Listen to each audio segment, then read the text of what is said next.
بسم اللہ الرحمن الرحیم۔ اللہ کے نام سے شروع جو نہایت مہربان ہمیشہ رحم فرمانے والا ہے۔ ایک ایسا امتحان جہاں چھری بھی لوہے کی تھی، جگر بھی گوشت کا تھا اور باپ کا دل بھی انسان کا تھا، مگر جیت محبت الہی کی ہوئی۔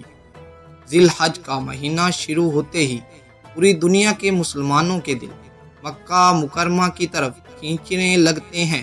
ایک طرف لاکھوں خوش نصیب بیت اللہ کے سین میں لبیک کی صدائیں بلند کر رہے ہوتے ہیں، تو دوسری طرف دنیا بھر میں اربوں مسلمان قربانی کی سدت ادا کرنے کے لیے تیاری کرتے ہیں۔ لیکن کیا آپ نے کبھی سوچا کہ حج اور قربانی کا آپس میں کیا تعلق ہے؟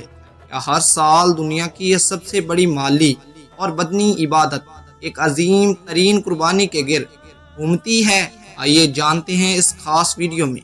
حج اور قربانی کی یہ داستان آج سے ہزاروں سال پہلے شروع ہوئی، جب اللہ نے اپنے خلیل حضرت ابراہیم علیہ السلام کو امتحان سے گزارا۔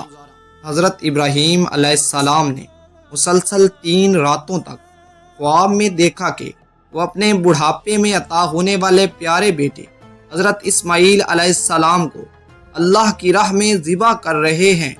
حضرت ابراہیم علیہ السلام نے اپنے بیٹے حضرت اسماعیل علیہ السلام سے فرمایا، اے میرے بیٹے، میں نے خواب دیکھا ہے کہ میں تمہیں ذبح کر رہا ہوں، اب تم دیکھ لو کہ تمہاری کیا رائے ہے۔ حضرت ابراہیم علیہ السلام نے یہ اس لیے کہا تھا کہ ان کے بیٹے کو ذبح ہونے سے ڈر نہ لگے اور اللہ پاک کے حکم پر عمل کرنے کے لیے رغبت کے ساتھ تیار ہو جائے۔ حضرت اسماعیل علیہ السلام نے عرض کی، اے میرے باپ، آپ وہی کریں جس کا آپ کو اللہ پاک کی طرف سے حکم دیا جا رہا ہے۔ اگر اللہ پاک نے چاہا تو عنقریب آپ مجھے ذبح پر صبر کرنے والوں میں پائیں گے۔ ادھر جب حضرت ابراہیم علیہ السلام اپنے بیٹے کو ذبح کرنے کے لیے چلے تو شیطان ایک مرد کی شکل میں حضرت حاجرہ کے پاس آیا اور کہنے لگا، کیا آپ جانتی ہیں کہ حضرت ابراہیم علیہ السلام آپ کے صاحبزادے کو لے کر کہاں گئے ہیں؟ آپ رضی اللہ تعالی عنہ نے فرمایا، وہ اس گھاٹی میں لکڑیاں لینے گئے ہیں۔ شیطان نے کہا، خدا کی قسم ایسا نہیں، وہ تو آپ کے بیٹے کو ذبح کرنے لے گئے ہیں۔ حضرت حاجرہ رضی اللہ تعالی عنہ نے فرمایا، ہرگز ایسا نہیں ہو سکتا، کیونکہ وہ تو اپنے بیٹے پر بہت شفقت کرتے ہیں اور اس سے بڑا پیار کرتے ہیں۔ شیطان نے کہا، ان کا گمان یہ ہے کہ انہیں اللہ پاک نے اس بات کا حکم دیا ہے۔ حضرت حاجرہ نے فرمایا، اگر انہیں اللہ پاک نے حکم دیا ہے تو پھر اس سے اچھی اور کیا بات ہو سکتی ہے کہ وہ اپنے رب کے حکم پر عمل کریں۔ یہاں سے نامراد ہو کر شیطان حضرت اسماعیل علیہ السلام کے پاس پہنچا اور ان سے کہا، اے لڑکے، کیا تم جانتے ہو کہ آپ کے والد آپ کو کہاں لے کر جا رہے ہیں؟ آپ نے فرمایا، ہم اپنے اہل خانہ کے لیے اس گھاٹی سے لکڑیاں لینے جا رہے ہیں۔ شیطان نے کہا، خدا کی قسم، وہ آپ کو ذبح کرنے کا ارادہ رکھتے ہیں۔ آپ علیہ السلام نے فرمایا، وہ اس چیز کا ارادہ کیوں رکھتے ہیں؟ شیطان نے کہا، ان کے رب تعالیٰ نے انہیں یہ حکم دیا ہے۔ حضرت اسماعیل علیہ السلام نے فرمایا، پھر تو انہیں اپنے رب کے حکم پر عمل کرنا چاہیے۔ جب شیطان نے یہاں سے بھی منہ کی کھائی، وہ حضرت ابراہیم علیہ السلام کے پاس پہنچا اور کہنے لگا، اے شیخ، آپ کہاں جا رہے ہیں؟ حضرت ابراہیم علیہ السلام نے فرمایا، اس گھاٹی میں اپنے کسی کام سے جا رہا ہوں۔ شیطان نے کہا، اللہ کی قسم، میں سمجھتا ہوں کہ شیطان آپ کے خواب میں آیا اور اس نے آپ کو اپنا بیٹا ذبح کرنے کا حکم دیا ہے۔ اس کی بات سن کر حضرت ابراہیم علیہ السلام نے اسے پہچان لیا اور فرمایا، اے دشمن خدا، مجھ سے دور ہٹ جا، خدا کی قسم میں اپنے رب کے حکم کو ضرور پورا کروں گا۔ یہاں سے بھی شیطان ناکام و نامراد ہی لوٹا۔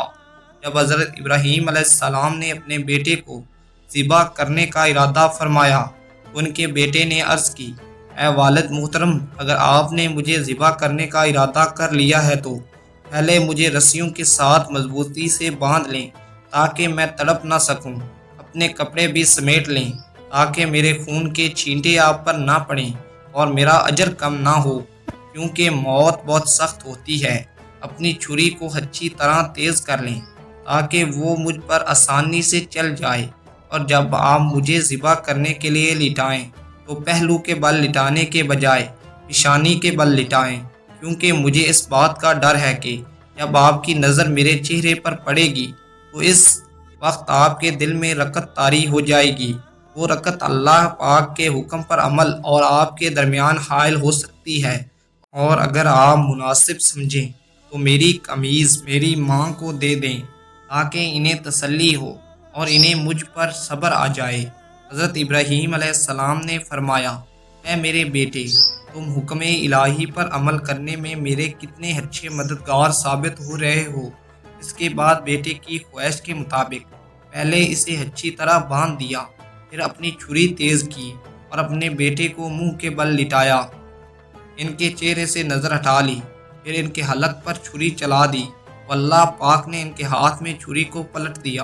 اس وقت انہیں ایک ندا کی گئی، اے ابراہیم، تم نے اپنا خواب سچ کر دکھایا اور اپنے بیٹے کو ذبح کے لیے بغیر کسی تاخیر کے پیش کر کے اطاعت و فرما برداری کمال کو پہنچا دی۔ بس اب اتنا کافی ہے، یہ دبہ تمہارے بیٹے کی طرف سے فدیہ ہے، اسے ذبح کر دو۔ آپ اس امتحان میں کامیاب ہو گئے۔ اللہ تعالیٰ کو آپ کی یہ ادا اس قدر پسند آئی کہ قیامت تک اس سنت کو زندہ کر دیا۔ کروڑوں مسلمان ہر سال اس ذبح عظیم کی یاد تازہ کرتے ہیں، اور قیامت تک یہ سلسلہ جاری و ساری رہے گا انشاءاللہ۔ دوستو، قربانی صرف جانوروں کے گلے پر چھری چلانے کا نام نہیں، بلکہ اپنے اندر کی انا، نافرمانی اور نفسیاتی خواہشات کو اللہ کے حکم پر قربان کر دینے کا عہد ہے۔ اس سال جب آپ قربانی کریں تو حضرت ابراہیم اور حضرت اسماعیل علیہ السلام کے اس جذبے کو اپنے دل میں ضرور تازہ کیجیے گا۔ اگر آپ کو حج اور قربانی کی یہ ایمان افروز داستان پسند آئی ہو تو ویڈیو کو لائک اور شیئر ضرور کریں، اور کمنٹ سیکشن میں لبیک یا رسول اللہ، لبیک یا اللہ لکھ کر اپنی محبت کا اظہار کریں۔ جزاک اللہ خیرہ۔